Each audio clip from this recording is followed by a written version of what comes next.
Okay.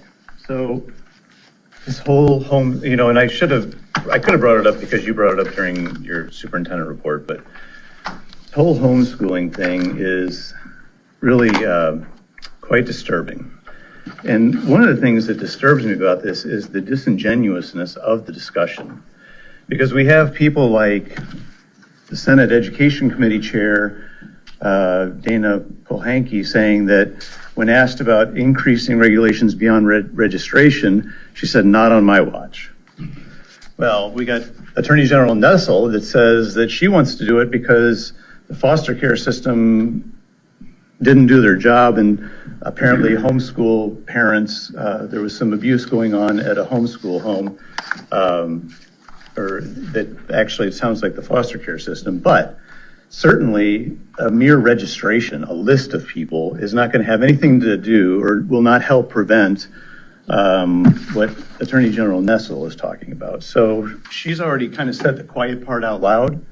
She basically said, we want this list so that we can have unwarranted home entry without a warrant, warrantless home entry into homeschool, into this particular targeted group. And we want to be able to go in there and, there's a lot of bad things happening all around the state, potentially in some houses, but we have a legal system that says you have to have a warrant before you go in.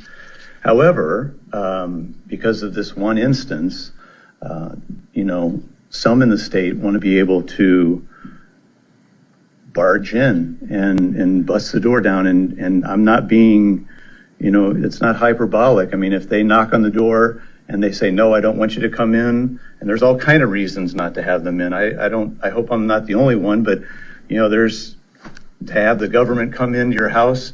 I don't know, there's a book called 3 Felonies a Day. Can't remember the guy's name that wrote it, but I mean, if the government wants to get you, they're going to find something. And so there's just, without warrant, they shouldn't be coming into your house. And so I just think that it's going to go beyond registration. There's either they're either naive or they're being disingenuous for anybody to say, all we want to do is have a list.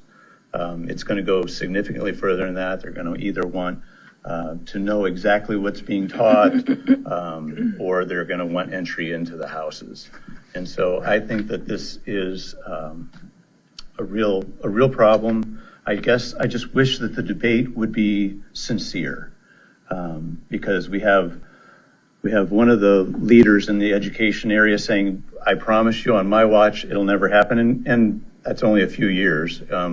But we know that in other instances, registration leads to confiscation, registration leads to getting, rounding up. I mean, registration is the first step, and it's not the only step. And I wish that the debate were clear that, it's going to be a lot further than registration. The desire that the Attorney General has already articulated said that she wants warrantless home entry into this targeted group of people. And I think it's dangerous. I think that could be any, the next group could be next. I mean, who knows who the next group is, that there's a target for warrantless home entry. So that's my initial comment, or my comments on this whole, some push by some people to simply register so we know where they are. I think that's completely disingenuous or naive, one or the other, but we know it doesn't stop there. Anybody that has half a brain realizes it doesn't just stop there. Thank you. Okay, thank you very much, Mr. McMillan. Ms. Tilley.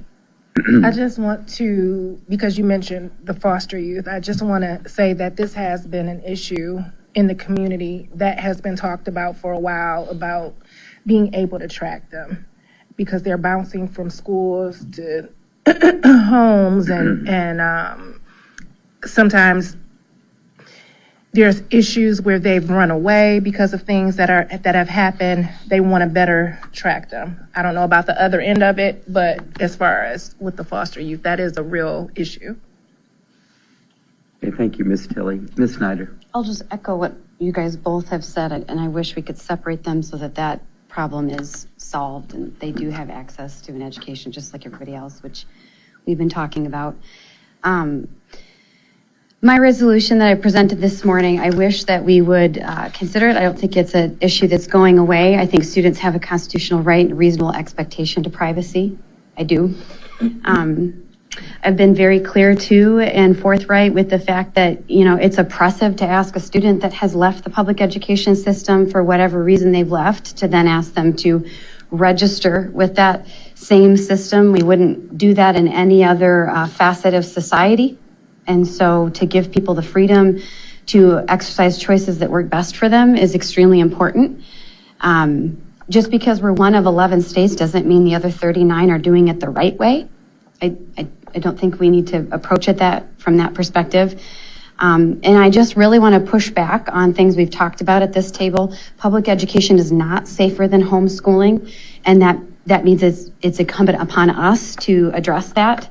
There are multiple pieces of evidence that we've discussed here at the board table time and time again that we do nothing about, that prove public education needs a safety overhaul before we can claim that homeschool leaves students more vulnerable.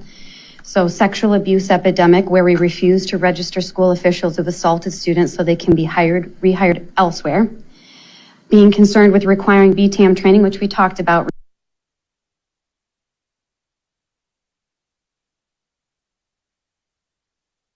recently at the local level due to resources it would take the department to audit them.